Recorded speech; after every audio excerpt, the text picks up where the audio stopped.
Hello, everybody. I'm very sorry for being late and terrible traffic. So let's get started. Let me share my screen.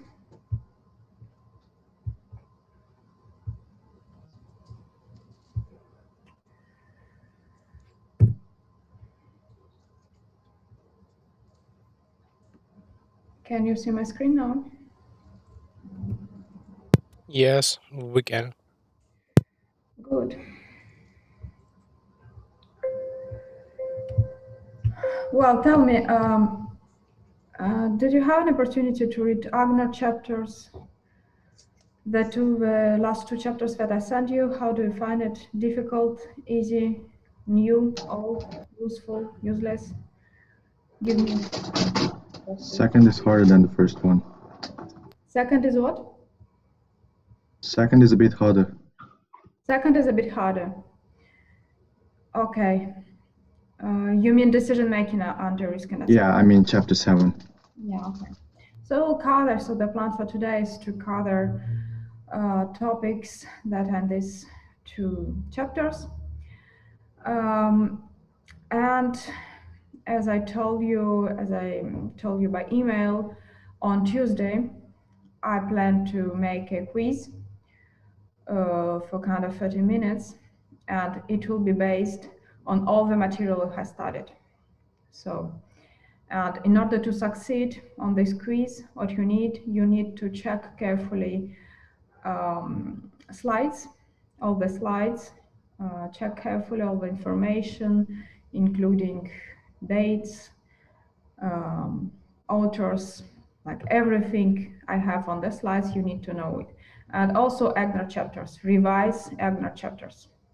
If you revise for Agnar chapters and slides, it will be enough to succeed in the test. What else I can tell about the test? How many points? That's I haven't decided yet. This is, you remember, this is participation points, 100 points in total. Consist on both your participation in class. You receive 5 points if you say something in class, if you go to the whiteboard. And I checked these scores are not high enough. So I'm thinking probably to give you between 40 and 50 points for this quiz. So it will be a significant part of your grade. So be prepared. I will inform you about the precise number of points on Saturday. On Saturday, I distribute the problem set this evening. I still have to prepare it. So I distribute you can have a look during the night if you want. And tomorrow we discuss the decision making and uncertainty. So we have a lot of problems. Every student goes to the board and can receive up to 10 points for his participation. So that's the plan. Let's start with a presence list. Let me check my presence. So today, lecture 4.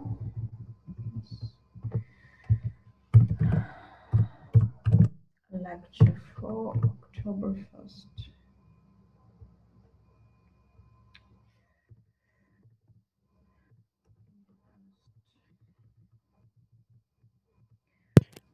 Excuse Alexei, me. yes. Before we start, could you please clarify what is the deadline for our essay homework? Is it okay for you if a deadline is tomorrow or it's too early for you? Of course, we'll prefer to do it maybe by tomorrow evening, but not by tomorrow morning. So it Yeah, that's makes a lot perfectly of fine. sense. So if you prefer to do it by tomorrow evening, that's absolutely fine for me. Do it. Let's say even Sunday evening if you prefer, but not Okay. late because later I plan to give you another homework. So Okay, thank Sunday you. evening. Алексеенко Юлия. No, Герасимов Даниил. No, Клочко Максим. Do you know these people? Alexenko, Gerasimov, Klotchkov. They're in the list, but they're never here. Do you know them? No. Okay. Дыша Коваряна. No. Левинцева Вероника. No. Ткаченко Марк. No. Алексеев Антон. I am here. Here. Good. Афанасьев Кирилл. I'm here. Good. Булгаков Матвей. No. Васильев Федор. Here. Here. Гармонова Вера. Here. Here. Горе Артемий. No. I'm here, sorry. Артемий here. Yeah. Ignat is still sick. No. Николай, Долгих Николай. I'm here. Here. Дружинина Анастасия. I'm here. Here. Ергин Кирилл. Кирилл. No. I'm here. Yes, Кирилл here. Жучков Дмитрий. I'm here. Иванова Светлана. No. Исламов Данил. No. I'm here, hello. Here. I'm here. Кабаненков Николай. No. Караев Олег. No. I'm here. I'm here. Here, good. Коновалов Владислав. Владислав. Hello, I'm here, yeah. Where? Владислав, here. Yeah. Good. Краснов Иван. I'm here. Good. Do you hear? Кузовкова Владислава. I'm here. Кучков Дмитрий. I'm here. Good. Кытманов Иван. I'm here. That's Here. me. Ложков Леонид. Леонид. No. Он ожидает, чтобы его пустили. What? Он ожидает, чтобы его пустили. Ожидает, чтобы пустила. I cannot see him. Strange.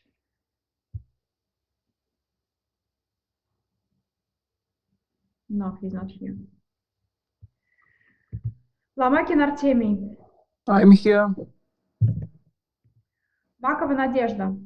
I'm here. Good. Максим Циванна. I'm here. Good. Маматкулов Атабек. I'm here. Here. Мартьянов Михаил. I'm here. Here.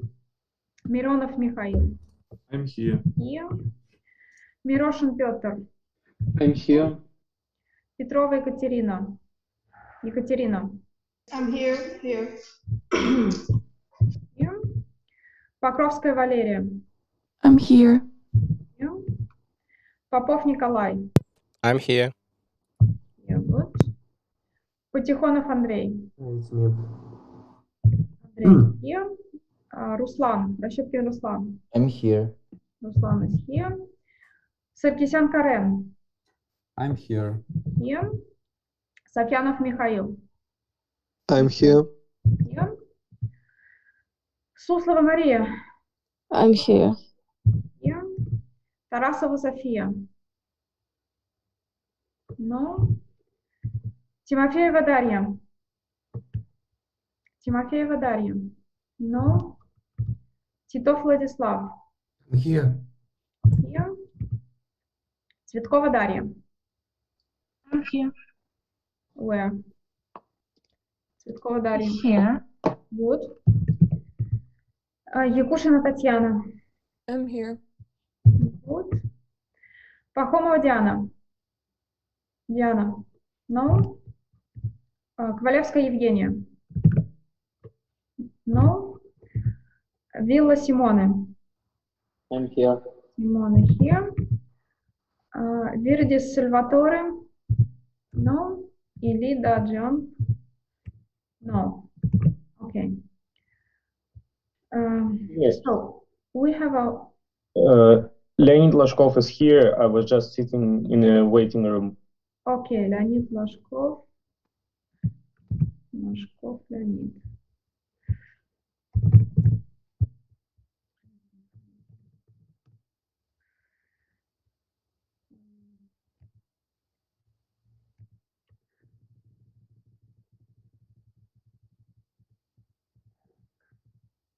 Lashkov Leonid is here.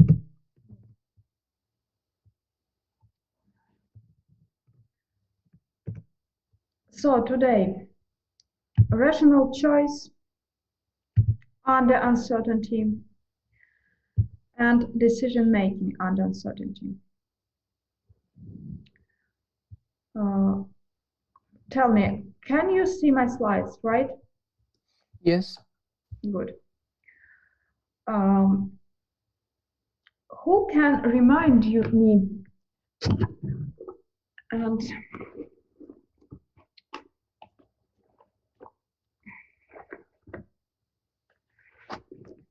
yeah, I remind you that for every response, if you say something, you receive 5 points. I will write it somewhere. Who can remind me? What's the difference between decision making and choice? We have chapter 6 choice and chapter 7 decision making, both under uncertainty, under risk and uncertainty. What's the difference between choice and decision making?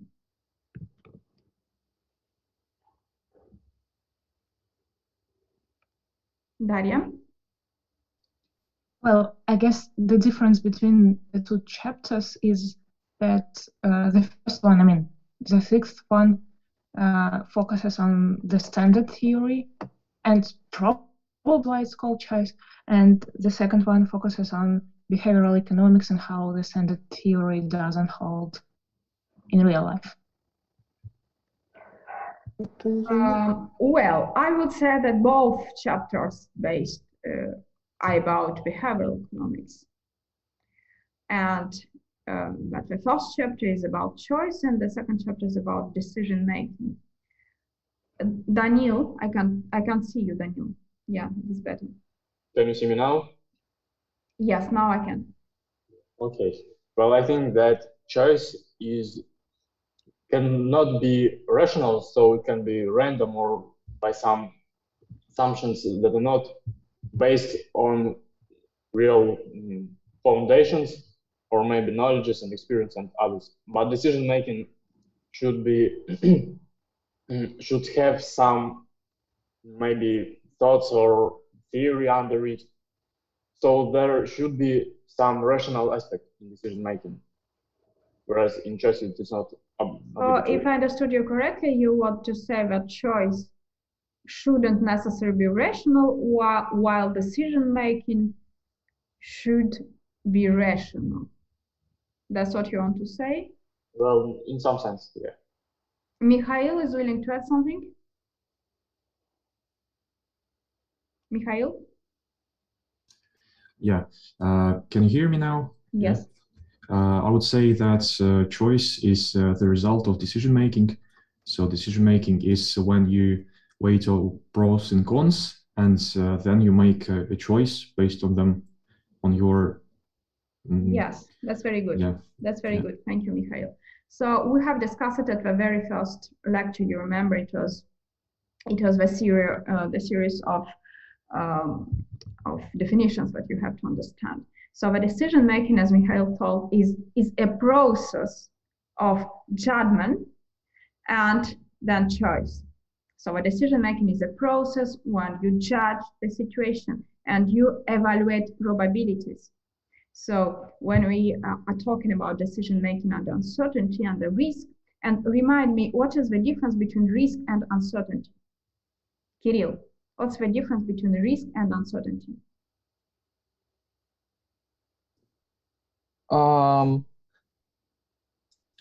I don't know.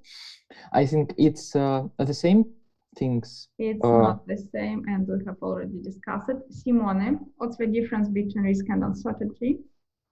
The difference is that in the choice under uncertainty, the probability of the outcomes are unknown. Sorry, I can't hear you. Can you raise your hand? I can't find you. Sorry. Okay. Yes, it's better. So the difference is that in the choice under uncertainty, the probability of the outcomes are unknown. Yes. While in the risk, they are known. Yes, that's the difference in the theory. The situation of risk, when you have given probabilities of an outcome, for example, 40% chance you receive, I don't know, $100, and for 60% you receive nothing or something else, while the situation of uncertainty, is a situation when probabilities are unknown. That's the difference. And we have already discussed it at the first lecture. Please keep it in mind, because this is kind of basic theory that you have to take from this course. So is it now clear that the difference between risk, uncertainty, choice, and decision making? Keep it in mind. You will absolutely definitely have this question at the quiz. So the outline for today, we discussed choice under uncertainty, we discussed choice under risk, and we discuss preferences of uncertain outcome. And I will send you the slides, so no worries.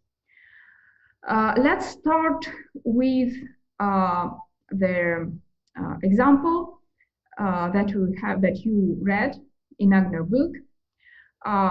This is very easy example.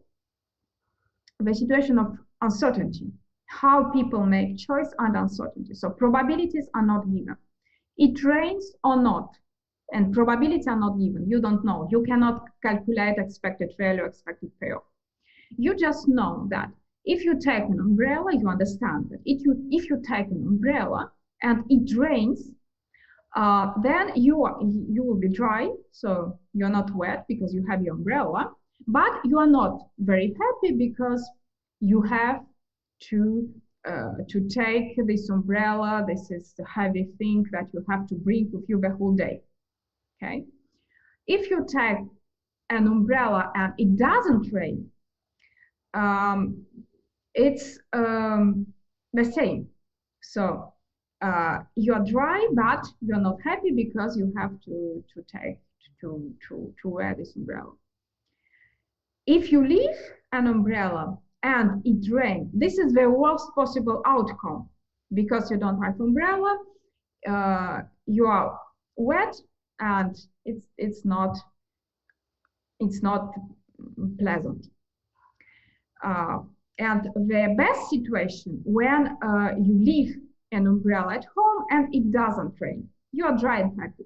There is a sun, it doesn't rain, you don't wear this heavy umbrella, and everything is good. The thing is here that you cannot, you don't know the probability of the fact whether it rains or it doesn't. So, of course, there are some weather predictions that you can check, but let's assume, just for a theoretical exercise, that you don't know. And what do you do? How do you make your choice in this situation? So this is the famous example that is given in all textbook about making choice under uncertainty. So you don't know what state of the world will happen, whether it rains or not, but you have to make your choice. So Your decision making is when you think, you evaluate in your brain, in your head, you evaluate probabilities of whether it rains or not, based on, I don't know, based on weather predictions, based on your own understanding, or I don't know what, and you make your decision, you make your choice.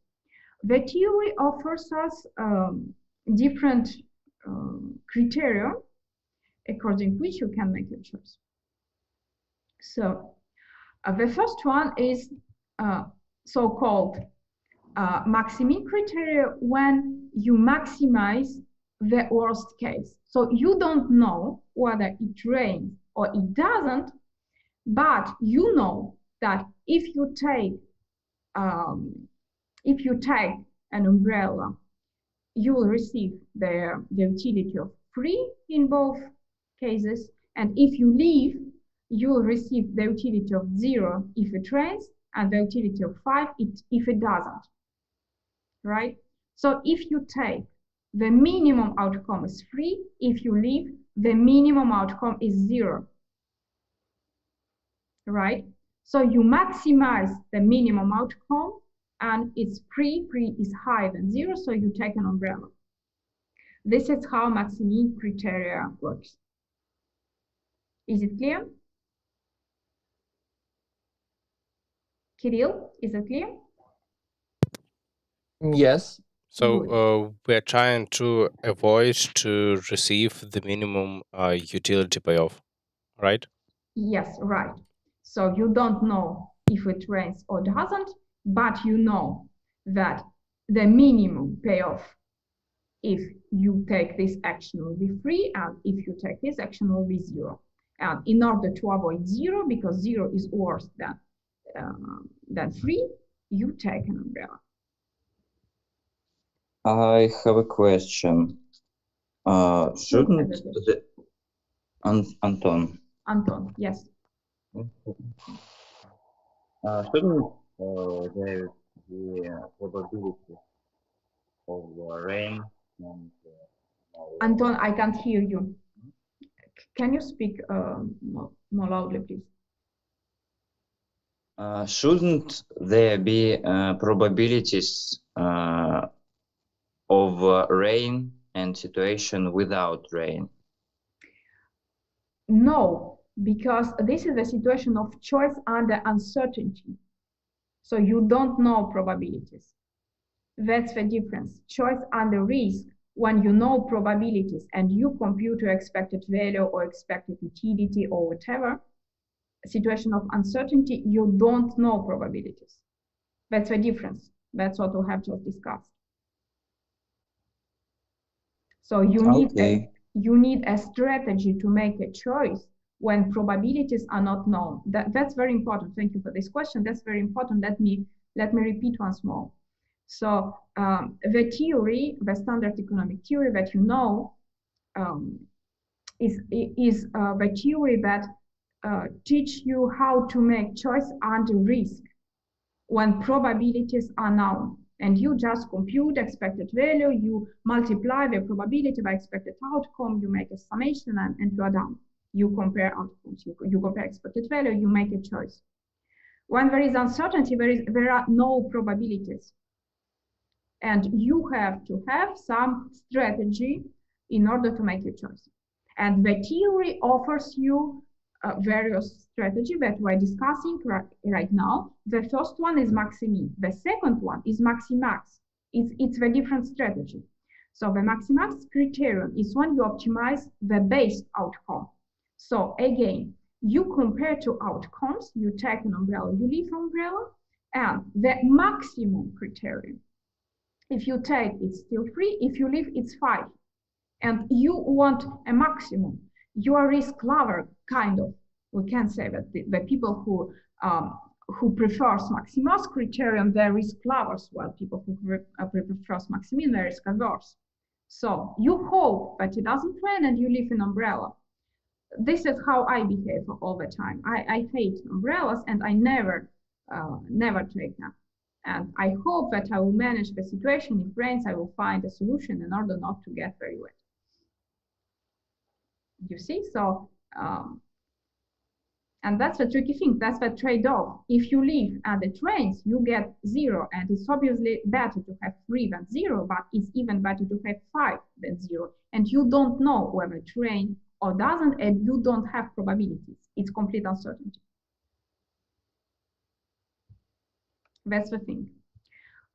There is another preterm, is to minimize the risk. This is interesting situation. So this is the case where you choose the alternative that is associated with the lowest maximum risk or regret. Nikolai, could you explain us how it works based on the tables that I have on the slide?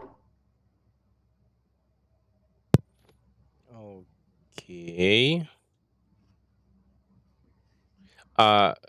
So as I can see, we need to look at the third table, risk Yes. payoff. Yes. And here we can see that our risk payoff in case of rain, if we leave an umbrella, is equal to 3. Why?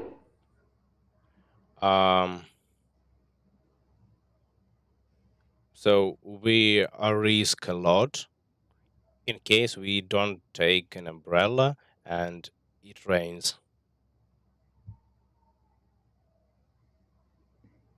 Is Yes, it right? because if we leave an umbrella, if it rains, that's the difference between 3 and 0, right? Yes. Yes. And in case of no rain, the difference between 5 and 3 is 2. So we risk by 2 points in case we don't take an umbrella with us. Yes. So if we take an umbrella, the maximum regret that we can receive is 2. And if we leave an umbrella, the maximum regret that we receive is 3. If we minimize the maximum regret, it is 2. So we take an umbrella. You see? Can you please explain it one more time? What is regret? A regret is what you can lose. What you can lose. So if you take the umbrella and it rains, or if you leave the umbrella and it doesn't rain, you have 0 regret. So you are very happy, right? You took the umbrella and it rains, you have your umbrella, you are happy. You leave the umbrella and it doesn't rain, there is no regret, right? You agree?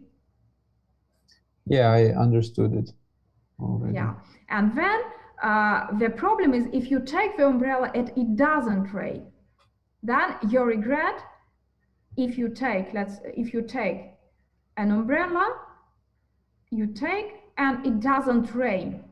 So you receive 3, but you could have received 5 if you have left it, right? Yes. So that's the difference. Your regret is 2, is the difference between what you could have received if you behaved differently. Vladislava? Yes, I have a question about how we can measure the regrets if there are more than 2 actions. For example, not take or leave umbrella, but A, B, and C. Yes, Vladislava, I will answer to your question. Just, yeah, we still have this problem. Then in 10 minutes, you are supposed just to take the same one. I can answer this question, I think. Fyodor? Yes, so if we have not 2, but for example, 3 choices, then we just compare them all, because our relationship of preference have certain properties. We can rank them, and we can determine which choice has the best case scenario if we maximin, and if we minimax, then we choose the choice with the least worst case scenario, if you understand. So it's not really a problem if we have more than two choices. Yes, Fedor, thank you. Yes. Vladislav, it's easy. You just compute the maximum regret that you can have if you select another action. We have Simona and Daria who are willing to tell something. Daria? Yeah, I just wanted to tell that probably the easier way to explain it would be to look at the columns and subtract every non-maximal value of utility payoffs from the maximum value of utility payoffs in that column, if we have more than two options. I think that would be easier to explain this. Why subtract? Well, we look at the column with and 3 minus 3 is 0, and 3 minus 0 is 3. So that's how it works. Like the maximum value. Yeah, but the question, if you have many alternatives, the question is what to subtract from where, because well, you would subtract every value in the column from the maximum value in the column. Yes, the maximum. Yes. But that's what I said. That's what I have said. Yes. So my idea was to make you work in small groups for this exercise, but unfortunately we don't have time because we're late today, and we'll do it tomorrow at the seminar. Karen is willing to tell something. Karen. Yeah, I think that it will be easier to understand. Like we need to find how many added utility we can gain if we choose another variant in every situation. Yes, that's correct. And if you have time, I ask you to think, Karen, this is a task for you if you don't mind. Think about another example from your life when you have to make it. Karen, are you here? Can you? I'm listening carefully. I lost you, Karen. Can you raise your hand, please? Of course, I'm here. Karen, please think about a situation from your life, the situation of uncertainty, when you have different uncertain outcomes and different actions that you can take. So your task, you can work with your small group or with your friends. Your task is to offer this exercise, and tomorrow we discuss it with everybody else. Can you do it by tomorrow? Yes, of course. Should it be big or not? Like a small example, and it should be an interesting example when you have more than three outcomes. Okay, more than three. Okay. Yes. I can at least three. Yeah. Okay. But it should be the important thing that it should be an exercise, a practical exercise, the real situation, the real choice that you made in your life. Okay, I think I can deal with it. Good. Excuse me. And finally, in table C, we choose to take an umbrella, right? Yes, because we minimize the maximum risk. The maximum risk, if we leave is 3, if we take is 2, we minimize the maximum, so it's to take. Okay, thank you. Okay, let's continue. Choice under risk. So choice under risk is very it's a situation you are more familiar with. So let me go very quickly. You have various outcomes from S1 to Sn. You have various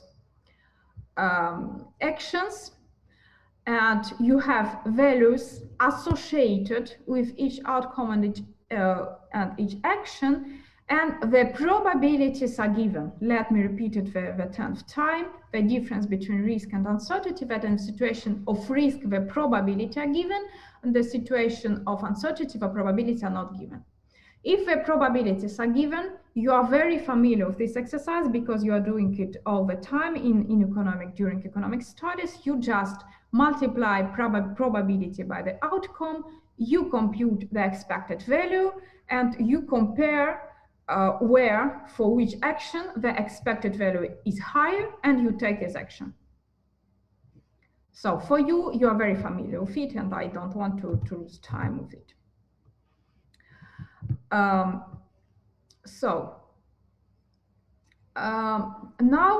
what I would like to discuss in order to demonstrate that expected value theory is not ideal, how it's usually demonstrated in the literature, is with so-called St. Petersburg paradox. It's from 18th century. Anybody is willing to explain this paradox to us? Fyodor, go ahead. Okay, we actually have encountered this paradox in one of our previous courses. So basically, could you please speak a little bit more loudly? So basically, you are offered to play a game of chance. You throw a coin, and if it lands heads, then if I remember correctly, your payoff is double. So if you get two heads in a row, then you get 4 rubles. If you get 3 heads in a row, you get 8 rubles, and so on. Mm-hmm. So, and the expected payoff of such a game is infinity. So the question is, how much would you pay to play such a game? And in theory, no, Fyodor, it's not how much you play the game, because the game how much will you pay to play this game? Yes. Yes, you play the game only once, but the thing is that you don't know how many times you have to flip the coin in order to get the needed outcome, right? Yeah. That's a risky choice. And in theory, a person should pay all the money they have to play this game, because that's a great game in theory. But in reality, one will probably wish to pay only a part of their money, like I don't know, 100 rubles to play this game, not all their money, because people are risk averse. Mm-hmm. Okay, the time is over. Please connect with the same link, okay? Yeah, I'm sorry about it. Okay.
Yes, I'm very sorry about it. The university is not willing to buy license, unfortunately, and I cannot do anything about it.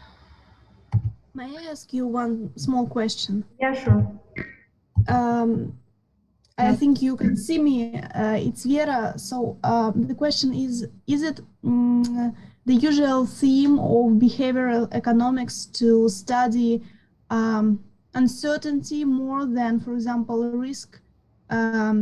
risk taking and so on, as we had in previous subjects before? Yeah, this is a very good question. Thank you for this question. To answer this question, let me ask you, how often in your life you meet a situation of risk when outcomes of choices are completely known? Give me an example of such a situation. A lottery, when we can use some math expectations, or I don't know, in play. How often do you participate in lotteries? Not so much, actually. And how often do you face situation of uncertainty when probabilities are unknown? Regularly, every day, I think. Did I answer your question? Oh, it's all about the behavioral economics, I think, about that type of study. Yes. So why you're right that in economics, economic science has developed a big theory about risk with probability because it's easy to develop this theory because there are many things that could be done that's related to mathematics. And yeah, but this methodology is very widespread because it's easy to develop it. However, it's not very related to real life because in real life we don't have probability of outcomes. That's the thing. But what we will see today is that the purpose of today's lecture is to demonstrate you that the theory of expected value is not ideal, and the theory of expected utility is better than the theory of expected value, and the theory of expected utility could overcome some problems of expected value theory. But even expected utility, as we will see at the very end of the lecture with Allais paradox, cannot reconcile some situations that are described in we cannot reconcile the real patterns of behavior that are observed in reality. Okay, so let's try to be a little bit more effective because there are only 40 minutes left and there are many things that have to be studied. So it's clear about St. Petersburg paradox. So the idea here is in this particular game, when you flip this coin many times, the expected value of such a lottery, of such a game is infinite. That seems to be strange, right? So how can we reconcile this paradox? We can reconcile it with the theory of expected utility. So the expected utility, that is concave function. So if you assign a concave utility to this value of 2, 4, 8, 60, then the expected value is not infinite anymore, right? So let's move on. Very quickly, because you know it. So the idea here, the St. Petersburg paradox demonstrate that expected value doesn't work, the expected value doesn't seem to be plausible, and the expected utility solves this problem. So the expected utility is a better description of a reality than expected value. So we have the utility function, you know it. So very quickly, the utility function could describe the utility function describe your preferences according to risk. So if the person is risk averse, the utility function is concave. If he's risk loving, the utility function is convex. And if he's risk neutral, it's just a line. Okay. So this is explained with certainty equivalence. You have studied it in microeconomics. Who is willing to explain the situation to everybody? So I can explain it. Who? Atabek? Yes. Please, go ahead. Yeah, you've got the utility function, and you've got some expected utility that is demonstrated in a dashed line. A and B are equal to 10 and 30, respectively. And certainty equivalent is the value that in which the amount, the utility from the expected value is equal to the utility from your utility function. From the expected utility is equal to the utility from utility function. In other words, it means that it is the amount of money that is equal to attaining this gamble or this deal, in short. Mm-hmm. Good. So if you have this gamble, 50% chance of winning 10 and 50% chance of winning 30, if you play this gamble, if you prefer to play this gamble, what does it mean?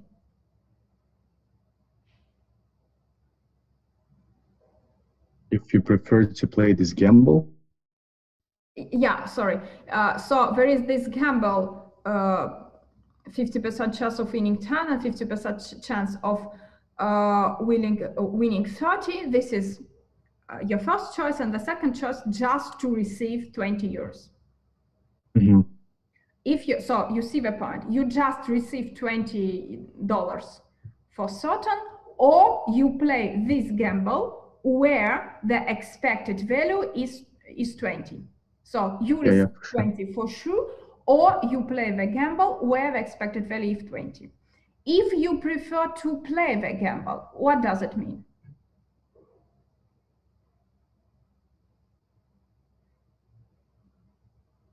Mikhail? That's you're a risk lover? Yes, why? How can you demonstrate it on the graph? I can explain. No, I know, because we have the line, and this line is going to be, if a person is a risk lover, this line is going to be above the utility function of the person. So the utility function of the person is concave up, is concaved upwards. So therefore he is a risk lover. Yes, and it's also very easy to understand it just about a graph. So you receive $20, or you play a gamble where the expected value is the same, but in reality you receive either 10 or 30. So you're a risk lover because you prefer to receive 30. You understand that there is a chance to receive 30, and that's why you play the game. If you're risk averse, you just reflect in another way around. So you understand the expected value is the same, 20, but you think, okay, the expected value is 20, but I can lose, I can receive 10. I don't want this. I want to have 20 for sure. And you are risk averse. And this is demonstrated with this concave or convex line. So here you have your 20 euros, here you have the expected value of the same 20, and if you're risk averse, here, if you're a risk lover, you here. So you compare your utility and the expected value. If the utility is high, the expected value you play. If it's low, you don't. So that's, I also suggest you to revise this thing, because it's probable that you will have it during the test. Yeah. now let's continue. It's related to very question, the outcome bias. Consider situation, Vera, question for you. Consider the situation that you play a lottery. You told that it's rarely happens in your life. Imagine that there is a lottery that is offered to you. The ticket costs $10, and there is a probability of you can win $1,000, and the probability of winning $1,000 is 0.001. Assume that the probability is known. So there are 1,000 tickets, and only one ticket is the winner ticket. You are risk neutral, and you are lucky. You won the lottery. The question: are you rational? You bought a ticket? You bought a ticket. Was your decision rational? If we're talking about expected value, then we can see that the real cost of ticket is 10,000, and the probability, the expected value of winning is just $1. Maybe I can suggest that the decision wasn't rational really, because in fact you will able to win $1. In probability, it's less than the real cost of the ticket. So yes, that's good. That's correct. The only one comment you told in terms of expected value, but it's given in the exercise that you are risk neutral. It means that your expected utility corresponds to your expected value, right? So you have a linear function utility from the winning. And so you compute your expected utility. Your expected utility is $1, and you have to pay $10 for the ticket. If you buy the ticket, you are not rational in terms of utility theory, right? You are not rational. But if you win and you tell to your friends, to your peers, to your family members, look, I won, will they think about it? Will they think that you behave irrationally? They will not. That's another cognitive bias called outcome bias. And this is the very old idea. And that's what I would like to underline again and again. I also talk about it during our course. So behavioral economics is a very new subject. It has started to develop for like 30, 40 years. However, all the ideas that are described in behavioral economics were very old. So in this slide, you have a citation of, I don't know how to pronounce correctly his name, Boetius. It's a philosopher of middle age, around year 524, as I found in the internet. So he wrote, the world doesn't judge actions on their merit, but on their chance results. And they consider that only those things which are blessed with a happy outcome have been undertaken with sound advice. I invite you to think about this idea, because this quite deep idea. We always judge the world, the people around us. We judge by outcomes. For example, Karen, I see you. For example, if we observe that a student is very successful after his studies at High School of Economics, we tell that he's made a right choice to study, a rational choice to study at High School of Economics. And if we observe that he is not successful after his study, we tell that, yeah, he probably made a bad choice. This is an outcome bias. We cannot judge the situation by outcome. You see, so by outcome, if we observe only outcome, we cannot tell anything about whether this action was rational or not. And this is a very simple, a very good example that demonstrated. Karen, you was willing to tell something. Yeah, I just wanted to ask a question because again, please. Of course. I also heard about survivorship bias. It's like, is it the same one? Is it the same thing, or there are some remind me what doesn't mean survivorship bias? I have never heard about it. I think it's just another name of Least bias. It's like when we judge some actions, we look only on positive examples. For example, if some businessman can tell you that you should do something to be a rich person, it's like survivorship bias because it's only one positive example from 1,000 at all.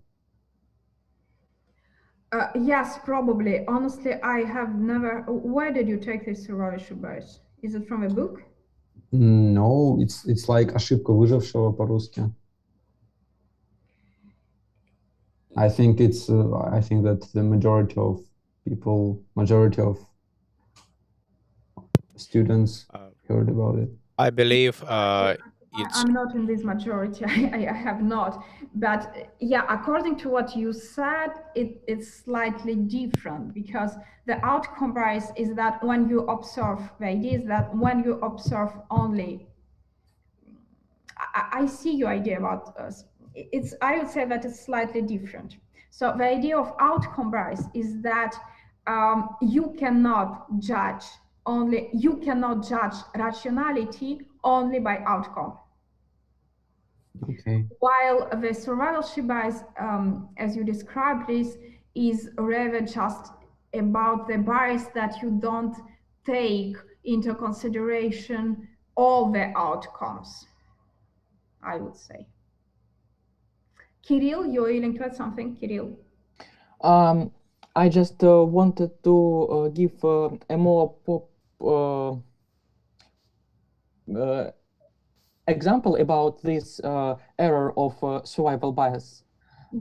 About when there is a war, and we as I don't know, some commander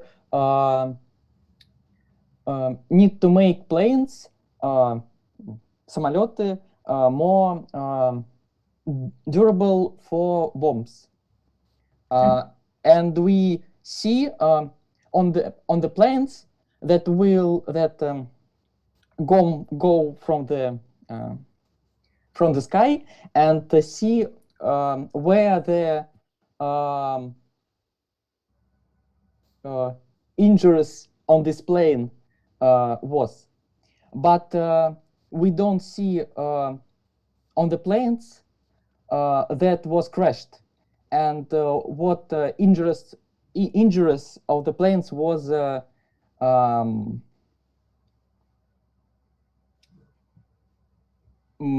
как бы мы не видим те как бы пули, вот эти вот на самолете, господи, слово забыл. Holes. Let's call them holes. Yes, holes on the plane that, которые привели к тому, что самолет развалился. Как бы мы видим только те дырки благодаря тому, что и самолет прилетел, как бы он остался, ну, нормальным, и не видим и те дырки, из-за которых он упал. И мы как бы заделываем, ну, делаем самолет более прочным в тех местах, в которых, ну, как бы он и сам смог прилететь, но не заделываем дырки, из-за которых он упал. Вот. Okay, Kirill, yeah, I see your example. Thanks a lot for your example, and Simone will forgive us for talking in Russian. Let's discuss it tomorrow, okay? That's a good example, but yeah, we don't have a lot of time now. Let's discuss this tomorrow, okay? Yeah, let's continue because I want to finish this. So now we move to the second chapter about decision making under risk and uncertainty. So we have already discussed many times the difference between choice and decision making. So the choice is just the selection among actions, while decision making is the process of judgment. So the process of estimating probabilities, and then you make the choice. So when we talk about the decision making, when we develop the theory of decision making, is mainly trying to build a theory of this process of estimating probability. And this is very hard, I would say impossible, but that's the theory that trying to find some patterns of how people estimate probabilities in the situation of uncertain, if a situation of uncertainty. The famous experiment called Mach experiment, it was an experiment where people were granted the mark and were offered, it was a real, not a laboratory experiment, it was a field experiment. So people come and they were granted the mark. So the mark was there and they are offered to exchange for the candy. This is the first part of participants. The second part of participants were granted the candy and they were offered to exchange the candy for the mark. So just another way around. And the third part of participants were granted the choice. So it's their choice just to choose between the mark and the candy. If you want a mark, we take the mark. If you want a candy, you take the candy. And you had time, very important, we have already discussed it, it's related to endowment effect. So you had time to experience the object, to feel, to realize that this object belongs to you. And there are fantastic, interesting results is that, see at this table. So it was a random experiment. So we divided people randomly with no bias. And so here, if in the third group, where it was no initial entitlement, where participants were free to choose between two options, they were indifferent. So there are 55% participants, and there is no significant difference between choosing a mark or a candy. So people prefer these two objects, they have similar preferences to this object. However, if you give people a choice, if you give to a person a mark and you offer to exchange it for the candy, they don't want. Because they feel that this object already belonged to them. They had a chance to take it, you know, to feel that it belongs to them, and they don't want to give it anymore. So, and that's amazing. So if you give, if you offer it, if you grant it the mark, you want to keep it. If you granted a candy, you want to keep it. If you granted something else, you want to keep it. You see? And why do I start with this example is just to tell you that the expected utility theory doesn't work. So if you have your preferences, if you have a utility for having a mark or for having a candy, and if you behave rational according to rational theory, you should have your preferences, but you don't. Do you see the idea? So it's about endowment effect. It's related to endowment effect, yes, yes. So now let's continue. Bundling and mental accounting. This is also very interesting theory. This is the application of a prospect theory. You remember the theory that the function of your gains is concave for gains and convex for losses. So, and imagine the situation, Kirill, imagine the situation that your utility is this one, and that there are two situations. This is from a textbook. You win $75, or you win first 25 and then 50. Kirill, if your utility is square root of your gain, could you compute your utility for the first situation and the second situation? I think it would be the same. The same? It won't be the same. So in the first case, you will get square root from 75, and it is approximately 8.7. And in the second case, you will get a sum of roots from 25 and from 50, and it is approximately 12. So in the second case, you will get more. Yes. So that's the idea of bundling.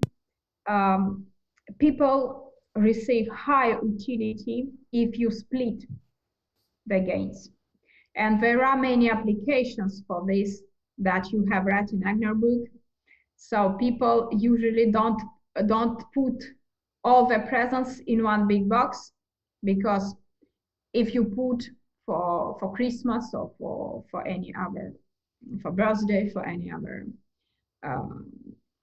situation, it's better to split presents, because for every single small present, people will experience joy and positive emotion much more. So even if compared to a situation when you put everything together.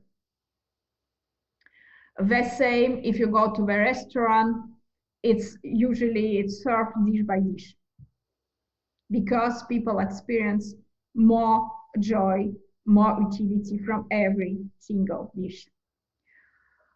The same end of year bonuses for workers, you know, in many companies, in many countries, there is this practice that you receive additional bonus, usually at the end of the year for Christmas. You receive additional called 30th wage. And workers, they experience high utility from this compared to the situation whether this bonus were just split and added to every to monthly wage. Yeah, I plan to ask you examples, but we keep it for tomorrow because we don't have time. Now, the opposite thing is the situation of losses. For losses, the utility function is convex. So people want losses to be integrated. People don't like to experience losses, you know, many times. So that's the difference between gains and losses. So you want, people like to experience gains many times, and people don't like to experience losses many times. And there are many applications of this. If for sellers, if you sell a car, very often there is expensive car for kind of like in my slide, $30,000. So this is already a big expenditure, and sellers like to add some options that you don't really need. For example, a radio for $1,000. If you were offered to buy this radio for $1,000 separately, you will hardly do it because you don't need it and because it's expensive. But if it's integrated with the car that costs $30,000, you don't feel such a big loss as if you bought it separately. So this is the same idea of flat fees for cell phones, for internet, for whatever. So you pay once per month, and you experience this loss only once. And if you pay for every single call, for every single kilobyte, you experience losses like every time. And people don't like it, and phone companies, internet companies, they perfectly understand it. The same for credit cards. People spend much more money, it was observed, when they use a card, credit card or debit card, instead of cash. Because when you pay the cash, you see, you have your cash in your hands, you feel it, and you experience this loss every time when you pay. If you have your credit card, you just see the bill only once, only at the end of a month. And this bill might be very huge, but you experience this loss only once. Okay, that's the idea. And we will discuss it. We'll discuss it tomorrow. Also tomorrow we'll discuss these exercises. And now I want to, you have these two links and we have 7 minutes. I put 2 links in the chat. Where is the chat? Here. Could you please, the first link is for the first group and the second link is for the second group. Could you please open the link corresponding to your group? Please do not fill both questionnaires. The first group, the first link, the second group, the second link, okay? Is it okay? Yes, it is. Yes. Yeah.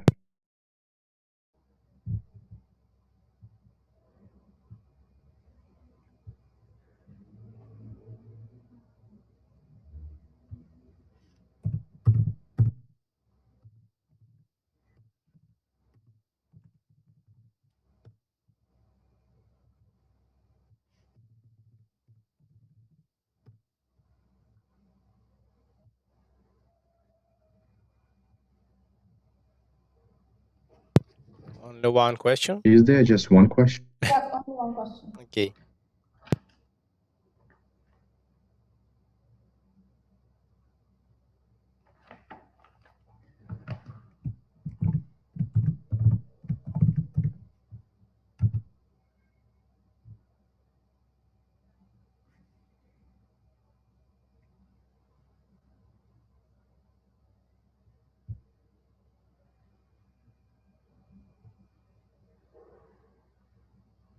I have 11 responses for.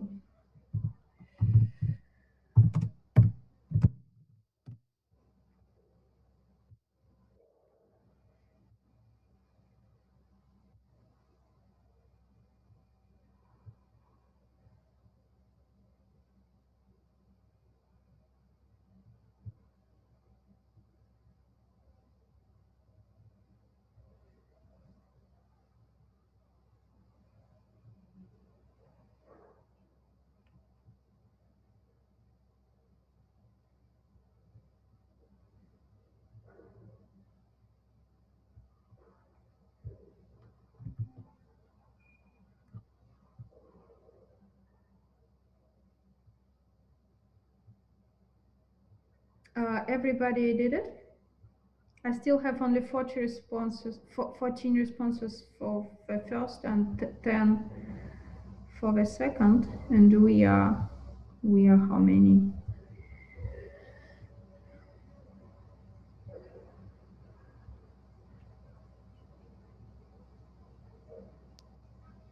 Okay, so let me share my screen. Let me share responses. Can you see it? Can you see my screen? Yes, we can. Yeah. So this is the first situation. So you didn't behave as usually people behave, because usually in this in this situation, when people have to select winning 1 million for sure, and there is a chance, a high chance of winning 1 million and smaller chance of winning 5 million, usually people select the first one, but that's not your case. May I ask the question? No, yes. Just about the first. It's not rational, in fact, because you see that you for sure get at least 1 million. Why you shouldn't take a risk to get more than 1 million? It's strange to choose the first option.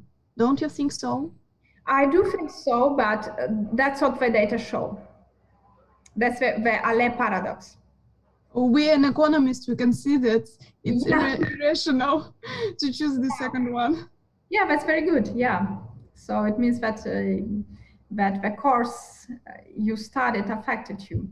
And so in the second situation, 11% chance of winning 1 million and 10% chance of winning 5 million. So here, yeah, here usually people select the first option, as you did.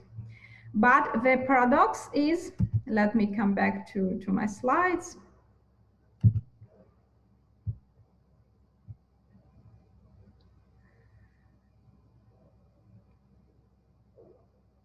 Yeah, so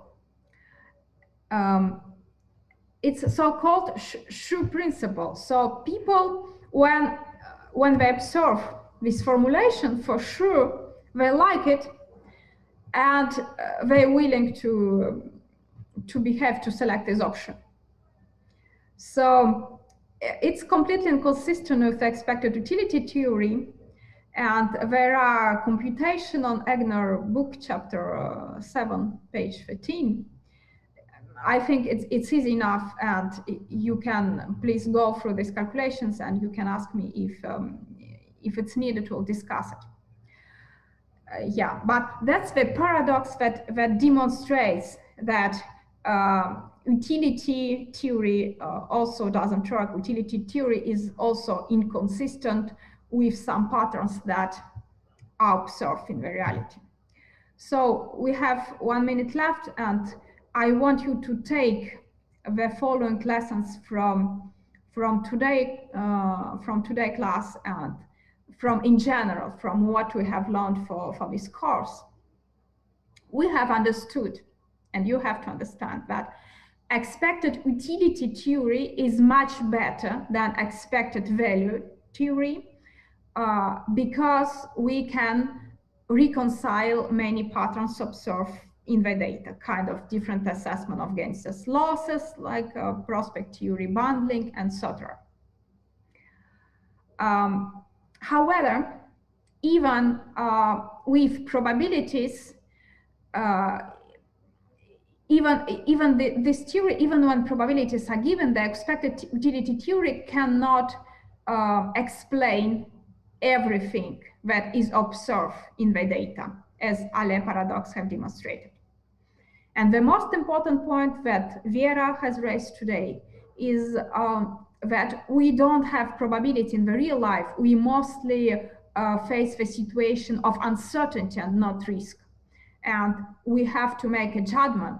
We have to estimate this probability. And this is tricky, and this is unpredictable. And this is why it's hard to predict human behavior. And tomorrow we will have exercises to work with it and to see it once more. So as I said, I sent you the problem set today, I think late in the evening, but